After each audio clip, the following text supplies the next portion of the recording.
আজকে আমার গীতা পাঠে সেকেন্ড অধ্যায়ে সাংখ্যযোগের যে শ্লোকটি হবে সেটি হলো 61 নম্বর শ্লোক গীতা পাঠের সেকেন্ড অধ্যায়ে সাংখ্যযোগের। তাই এটা শুরু করার আগে একবার বলুন হরে কৃষ্ণ কৃষ্ণ কৃষ্ণ হরে হরে, হরে রাম রাম রাম হরে হরে। চলুন আজকে আমার গীতা পাঠের সেকেন্ড অধ্যায়ে সাংখ্যযোগের 61 নম্বর শ্লোক শুরু করি।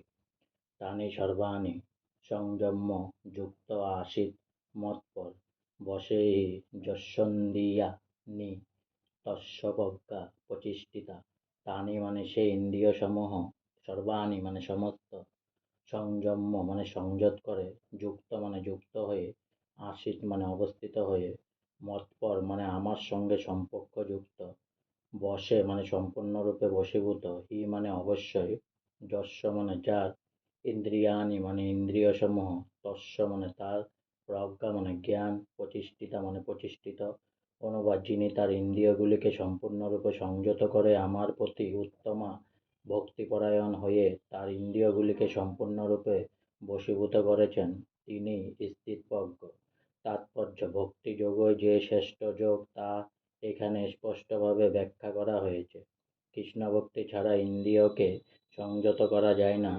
ইতিপূর্বেই উল্লেখ করা হয়েছে, মহা তেজস্বী দুর্বাসা মুনি অকারণে মহারাজ অম্বরীশের প্রতি ক্ষুব্ধ হয়ে তার ইন্দ্রিয় সংযম হারিয়ে ফেলেছিলেন। পক্ষান্তরে মহারাজ অম্বরীশ দুর্বাসার মতো শক্তিশালী তপস্বী ছিলেন না, কিন্তু তিনি ছিলেন কৃষ্ণভক্ত। অন্তরে ভগবানের ধ্যানে মগ্ন থেকে তিনি দুর্বাসার সমস্ত অত্যাচার ও অপমান নীরবে সহ্য করেছিলেন এবং তার ফলে তার জয় হয়েছিল। শ্রীমদ্ ভগবতে 9/4/18 স্পেস 20 বর্ণিত নির্মোক্ত গুণাবলীর অধিকারী হওয়ার ফলেই মহারাজ অম্বরীশ তার ইন্দ্রিয়গুলিকে দমন করতে সক্ষম হয়েছিলেন।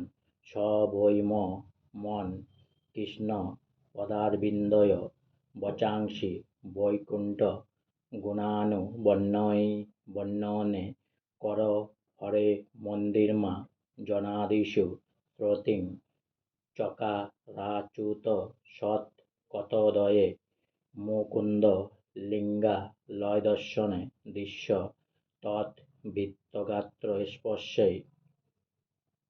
স্পর্শে সঙ্গমম জ্ঞানঞ্চ তৎ পাদস্য রোজ সরোবে শ্রী মুক্তরস্যা রসনাং তৎপিতে পাদহরে ক্ষেত্রপদানুসর্পণে শিরঋষিকেশ পদাভিবন্ধতে কামং চ দাস্যেন তু কামাখ্যায়া যতোত্তম শ্লোক জনাশয়া রতি।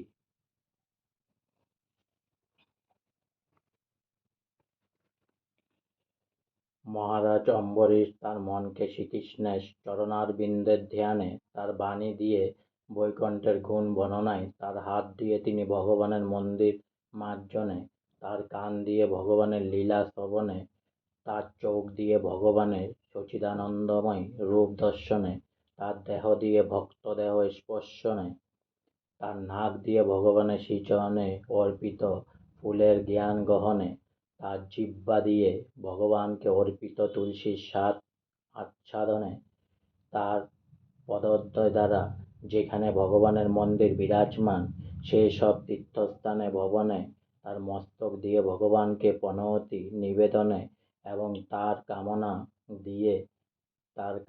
দিয়ে ভগবানের কামনা সম্পাদনে নিয়োজিত করেছিলেন। এ সমস্ত গুণাবলী তাকে ভগবানের মৎপর ভক্ত করে তুলে। এখানে মৎপর শব্দটি খুব তাৎপর্যপূর্ণ। কিভাবে মৎপর হওয়া যায় তা মহারাজ অম্বরীশের আচরণের মাধ্যমে আমরা উপলব্ধি করতে পারি। মৎস্বর পরম্পরায় আচার্য মহাপণ্ডিত শ্রীল বলদেব বিদ্যাভূষণ মন্তব্য করেছেন, ভগভক্তি প্রভাবেন সর্বেন্দ্রিয় বিজয়পূর্বিকা তাত্ত্বদৃষ্টি শূলভেতিভাব। ভগবান শ্রীকৃষ্ণের সেবা করার মাধ্যমে কেবল ইন্দ্রিয়গুলিকে সম্পূর্ণভাবে সংযত করা যায়। তাছাড়া কখনো কখনো আগুনের দৃষ্টান্ত দেওয়া হয়। একটি আগুনের শিখা যেমন একটি ঘরের মধ্যে সব কিছু পুড়িয়ে ফেলতে পারে, তেমনি যোগীর হৃদয়ে অবস্থিত ভগবান শ্রী বিষ্ণু তার অন্তর থেকে সব রকমের কুলসতা দহন করেন। যোগসূত্র ও ধ্যানের প্রণালী বর্ণনা করে নির্দেশ দেওয়া হয়েছে যে ভগবান শ্রী বিষ্ণুকে ধ্যান করতে, শূন্যকে ধ্যান করার কোনো কথাই বলা হয়নি। যে সমস্ত তথাকথিত যোগী শ্রী বিষ্ণু ছাড়া অন্য কিছু ধ্যান করে, তারা কোন অলীক ছায়ামূর্তি দর্শন করার আশায় অনর্থক সময় নষ্ট করে থাকে। কিন্তু যারা পরমাত্ম সাধনের প্রয়াসী, তারা কেবল ভগভক্তি আকাঙ্ক্ষা করেন, সর্বত্রভাবে ভগবানের সেবায় নিজেদের নিয়োজিত করেন। এটিই হচ্ছে যোগের প্রকৃত উদ্দেশ্য। আজকে আমার ভগবদ্গীতার সেকেন্ড অধ্যায়ের সাংখ্যযোগের 61 নম্বর শ্লোক এখানেই সমাপ্ত হলো। তাই পুনরায় একবার বলুন, হরে কৃষ্ণ কৃষ্ণ কৃষ্ণ হরে হরে, হরে রাম রাম রাম হরে হরে।